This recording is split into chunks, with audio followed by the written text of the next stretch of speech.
Hello and welcome to TTV News with some latest events in the TayNinhTV province. And now we come into details.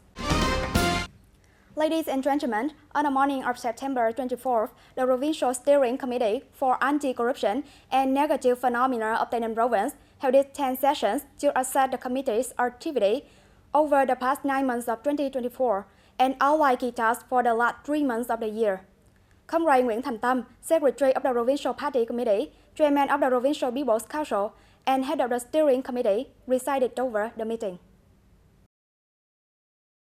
Over the past 9 months, the Steering Committee and its Standing Affairs for Anti-Corruption and Negative Phenomena in TayNinhTV have advised the Provincial Party Committee to properly implement and execute all directives from the central government and the Provincial Party regarding anti-corruption efforts. The focus has been on operationalizing the 4 regulations set by the Police Bureau concerning power control, anti-corruption measures in personnel management, oversight disciplinary actions within the party, and activities related to inspections, audits, investigations, prosecutions, and legal reforms. The Provincial Directing Committee has placed 2 cases under monitoring and oversight, while removing 1 case from this status due to a legally binding verdict. The investigative executive received and processed 8 reports, including the 4 new reports related to corruption. As a result, 4 new cases were initiated against the 9 defendants. In concluding the sections, Mr. Nguyễn Thành Tâm, Secretary Provincial Party Committee, Chairman Provincial People's Council, and Head of Provincial Steering Committee for Anti-Corruption and Negative Phenomena, acknowledged and commended the results achieved by the local party organizations and the Steering Committee and its standing affairs over the past 9 months of 2024. Regarding the key tasks for the remaining 3 months of the year, the Head of Provincial Steering Committee urged its members to continue implementing the contents of committee's work program and the conclusions issued by the Steering Committee and its standing affairs. The focus will be on enhancing management practices in financial and public assets management, administrative procedures related to land and sectors such as healthcare and education, where public concerns about the negative behaviors and corruption have been raised. Additionally, efforts must be made to improve the effectiveness of the communication and educational initiatives to foster a culture of integrity and anti-corruption among officials, party members, and public. It is crucial to strengthen the monitoring effectiveness of local people's council, the Vietnam Philanthropic Front, the social-political organizations, media, and the public in the fight against corruption and negative phenomena. The committee will also prioritize accelerating the resolution of corruption cases within the province. The audience addressing the low disbursement of public investment capital over the past 9 months in TayNinhTV province, the 3rd quarter meeting on basic construction held by the TayNinhTV Provincial People's Committee, Mr. Nguyễn Thanh Ngọc, Deputy Secretary of the Provincial Party Committee and Chairman of the Provincial People's Committee, directed the implementation of strong measures to enhance discipline and regulations in managing public investment capital as per the Prime Minister's guidelines. Mr. Nguyễn Thanh Ngọc, Deputy Secretary of the TayNinhTV Provincial Party Committee and Chairman of the Provincial People's Committee, praised the Department of Agriculture and Rural Development for achieving 100% fund disbursement. The Department of Labor, Involvement and Social Affairs, the TayNinhTV Forest Protection Sub-Department, and the Provincial Military Command reported disbursement rates ranging from nearly 77% to over 82%. The Provincial People's Committee criticized and reminded 9 units with low disbursement rates ranging from over 2% to nearly 49%. 5 units recorded a 0% disbursement rate, while 4 districts achieved only about 9% to over 48% disbursement. The province is strengthening discipline and regulations in public investment management. In 2024, the assessment of leadership officials will be based on the disbursement results of allocated public investment capital by the end of the year. Units that fail to meet targets due to subjective reasons will face reduced performance rankings. Mr. Nguyễn Thanh Ngọc, Deputy Secretary of the TayNinh Provincial Party Committee and Chairman of the Provincial People's Committee, directed that immediately after the conference, departments and investors must review the construction progress of projects, accurately identify the costs to implement specific corrective measures, develop Gantt charts for procedures and construction implementation, as well as disbursement, and submit them to the TayNinh Provincial People's Committee by September 28 for monitoring and evaluation. Investors are urged to enhance oversight of bidding units and consulting firms. Strict action will be taken against contractors who have repeatedly delayed projects. In particular, the investor must focus on properly handling advanced procedures and disbursement process in accordance with regulations. The head of the investing unit must closely supervise the individuals assigned to carry out these tasks to prevent any harassment or disruptions. On the afternoon of September 23rd, the TayNinh Customs Department held a conference to review 5 years of coordinated activities between the TayNinh Customs Department and the TayNinh Border Guard Command. Colonel Phạm Văn Cờ, Deputy Commander and Chief of Staff of the TayNinh Border Guard Command, and Mr. Nguyễn Đức Thiện, Deputy Director of the TayNinh Customs Department, co-chaired the meeting. From 2019 to the present, the TayNinh Border Guard and the TayNinh Customs Department have effectively implemented various tasks over the past 5 years, including the exchange of information related to their responsibilities, inspecting and controlling vehicles and passenger luggage at border crossings, managing and protecting national borders, conducting patrols and inspections, and applying measures to detect, prevent, investigate, and handle crimes and legal violations as required. They have also conducted extensive outreach to the local population in border areas. At the conference, participants contributed suggestions and recommendations regarding various challenges to address existing issues and limitations, aiming to improve the coordination framework in their collaborative efforts moving forward. On the morning of September 24th, Ms. Nguyễn Đại Thi, a member of the Provincial Party Committee Standing Board and permanent Vice Chairwoman of the Provincial People's Council, attended the ceremony to provide reading courses to underprivileged women in Châu Thành District. The meaningful charity event was organized by the Provincial Women's Union in collaboration with the Women's Charity Club and the Women's Union of Châu Thành District, along with the local authorities of Hảo Đức and Thái Bình Communes.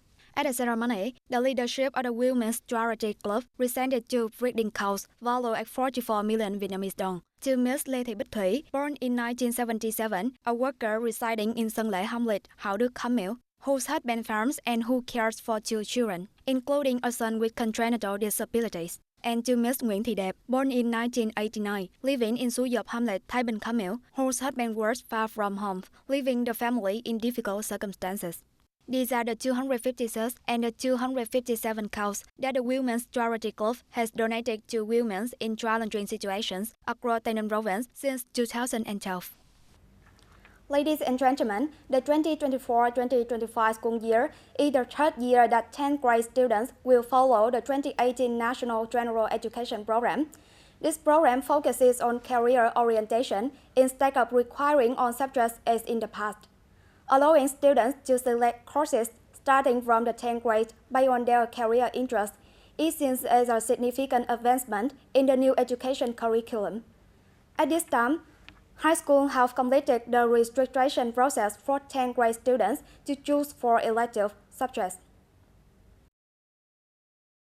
The 2024 and 2025 school year marks the third year of implementing the 2018 National General Education Program at the high school level. A key difference in this program is that instead of studying all subjects, the students are required to take the 6 core subjects: literature, mathematics, foreign language, history, physical education, and national defense education. Additionally, the students will engage in the 2 specialized topics: experiential activities and career orientation, as well as local education. And they can choose 4 elective subjects from a list of 9, including the geography, economic and legal education, physics, chemistry, biology, technology, computer science, music, and fine arts. The opinions to register for elective subjects aim to reduce the number of courses, allowing the students to focus on their preferred subjects. And this year, Hoàng Văn Thụ High School in Yongtan District has 690 students across 1610 rights classes. As soon as the students enrolled, the school proactively established a combination of effective and elective subjects and provided counseling to help the students identify their strengths. As a result, there are 7 classes in the natural science field and 9 classes in the social science field. In the natural sciences classes, the students mainly choose the physics, chemistry, biology, and informatics. And for the social science, the school is divided into 4 groups, and the first group includes geography, economic education, law, and technology. The second group consists of geography, economic education, chemistry, and technology. And the third group features geography, biology, informatics, and technology. The fourth group includes geography, economic education, informatics, and technology, and offering such a wide range of options aims to meet diverse the needs and abilities of the students. At the beginning of the school year, TayNinhTV High School in TayNinhTV has implemented guidance for the 10th grade students to register for elective subjects. Based on the current facilities and teaching staff, the school has proactively developed suitable orientation plans for the students to choose from. We have completed the selection of subjects for the students and have arranged them accordingly. And this year, 10th grade has 3 classes oriented towards social studies, while the remaining 7 classes includes 2 classes focused on mathematics, chemistry, and biology, and the other classes are choosing subjects based on mathematics and physics, and this selection is made on a voluntary basis with the students and their parents, signing agreements to choose the subjects for long-term investment and future career orientation. As for now, the 10th grade students have completed their registration for elective subjects, and the elective courses were chosen by the students based on their abilities and personal interests. This year, I have chosen 4 subjects that I love, and with thorough consultation from the school and friends, I received guidance on subjects that I love to help orient my future career related to my favorite subjects. I have chosen 4 subjects because of my passion for calculations. Completing the registration for elective subjects not only help the parents and students stabilize their mindset early, but also enables schools to ensure effective teaching and achieve the highest quality outcomes. Currently, the entire province is conducting a big campaign urging on citizens to surrender weapons, explosives, supportive tools, and firecrackers to contribute to maintaining security and social safety. The TayNinhTV police is calling on residents to surrender and recover weapons, supportive tools, and firecrackers. The TayNinhTV police is urging residents to actively detect, report, and provide information about incidents or phenomena related to the illegal manufacture, production, sale, transportation, storage, and use of weapons, explosives, supportive tools, and firecrackers. This will aid authorities in their efforts to recover such items or take actions against violators. Those who deliberately violate these regulations will face administrative penalties or criminal prosecution, depending on the severity of the offense. For any information regarding the submission of items, please contact the TayNinhTV Police through Officer Phan Minh Thắng, head of the Administrative Management Team on Social Order, at phone number 0913 755 413, or the police stations in the wards and communes within TayNinhTV. The Audience, Finding Young MC Talents, is a program designed for children ages to 15 who have a passion and talent for hosting. Through challenging and dynamic competition roles, the program provides young talents with the opportunity to hone their communication skills and confidently shine on stage.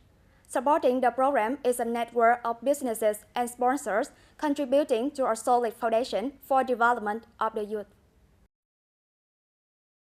On September 22nd, the launch ceremony for the 6th station of the Finding MC Kid Talents program for 2024 has been held in Ho Chi Minh City, and this event provided an opportunity for former contestants to reunite and share their experiences and successes since participating in the program, while also fostering connection between generations of young MC talents. And through the program, the companies can affirm their commitment to contributing to the development of education and young talent, while establishing a brand image that is relatable and aligned with the meaningful social values.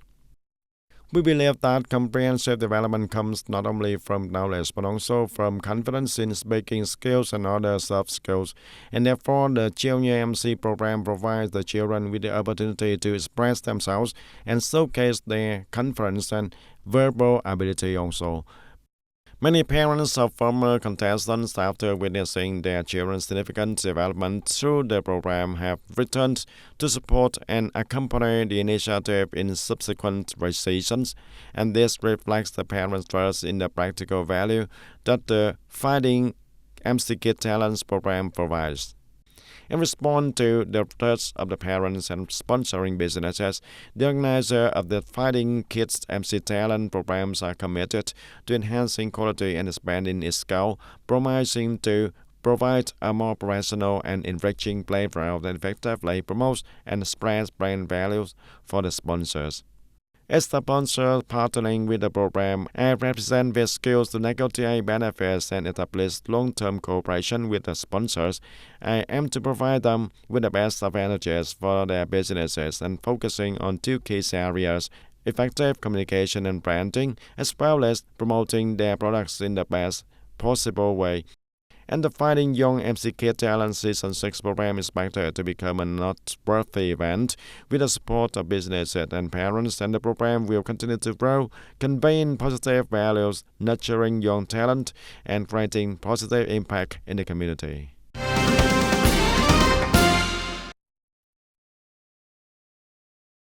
And on the afternoon of September 23rd, the Prime Minister Phạm Minh Chính met with Mr. Robert Max Uckler, Chairman of AP Moller Holding and Chairman of Maersk, a member of APM Holding at the Government Affairs. The Prime Minister Phạm Minh Chính stated that Vietnam is enhancing its transportation infrastructure, including the maritime transport and shipping fleets, to reduce the logistic costs and boost the competitiveness of goods and the economy, based on harmonious interests and shared risks. And the Prime Minister urged the group to explore participation in scientific projects that Vietnam is calling for investment in, such as Liên Chiểu Port in Da Nang, Cần Giờ International Port in Ho Chi Minh City, and several ports in the northern, the central, and also the southwestern regions. And Mr. Robert Max Uckler stated that the group sees significant potential and opportunities in Vietnam and has wishes to contribute even more of the country's development. And the chairman of APM Holding expressed a desire to explore investment opportunities for constructing large modern deep-water container ports as well as strategic logistics projects in Vietnam. On the morning of September 24, 2024, the Ho Chi Minh City Friendly Dialogue Conference took place under the theme Industrial Transformation, Development Experience and Cooperation Priorities. Attending the event was Mr. Nguyễn Văn Nên, the Politburo member and Secretary of the Ho Chi Minh City Party Committee. Industrial transformation has become a global trend, with investment in high technology and digital solutions expected to reach approximately $1.5 trillion by 2030. This transformation is not only an option, but also a pressing requirement for Ho Chi Minh City and cities worldwide. Ho Chi Minh City's industrial transformation journey is driven by both internal momentum and global trends. The share of high-tech industries accounts for only about 23% of the city's total GDP. Ho Chi Minh City aims to increase this share to 40% by 2030. Ladies and gentlemen, on the afternoon of September 23rd in Hanoi, the Ministry of Agriculture and Rural Development, MARD, held a meeting with a working delegation from the World Bank to discuss support for the 1 million hectares of high-quality, low-emission rice project. During the meeting, the Ministry of Agriculture and Rural Development leaders emphasized the need for funding to implement the projects, but stressed that the primary focus should not be on the carbon credit sources. The main goal of the project is to improve the quality of Vietnamese rice.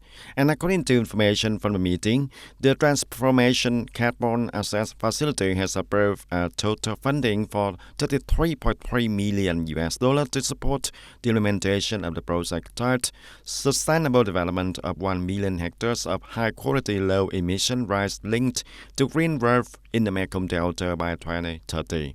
This funding will be dispersed in two phases. we will focus on ERPA with pilot payment to our farmers, and we will act immediately. Only when the government permits carbon credit sales will we discuss these issues. In meetings with the Mekong Delta, I have forbidden any talk of carbon credit sales because the primary goal of this project is not to sell carbon credits, but to enhance the value of Vietnamese rice. A representative from the World Bank indicated there needs for accurate updates on the progress of the 1 million hectares of high-quality, low-emission rice project to expedite support activities. We want updates on low-emission rice practices, including the current status of the 1 million hectares of rice project and the processes and procedures to implement the transformational carbon access facility. And the Ministry of Agriculture and Rural Development reported that 6 pilot models covering 300 hectares of high-quality, low-emission rice were recently harvested, yielding promising results. And the Ministry of Agriculture and Rural Development plans to continue piloting the project in the next summer-autumn crop to officially establish carbon emission reduction factors for rice. And that's all for today, TTV News. Thank you for being with us and goodbye for now.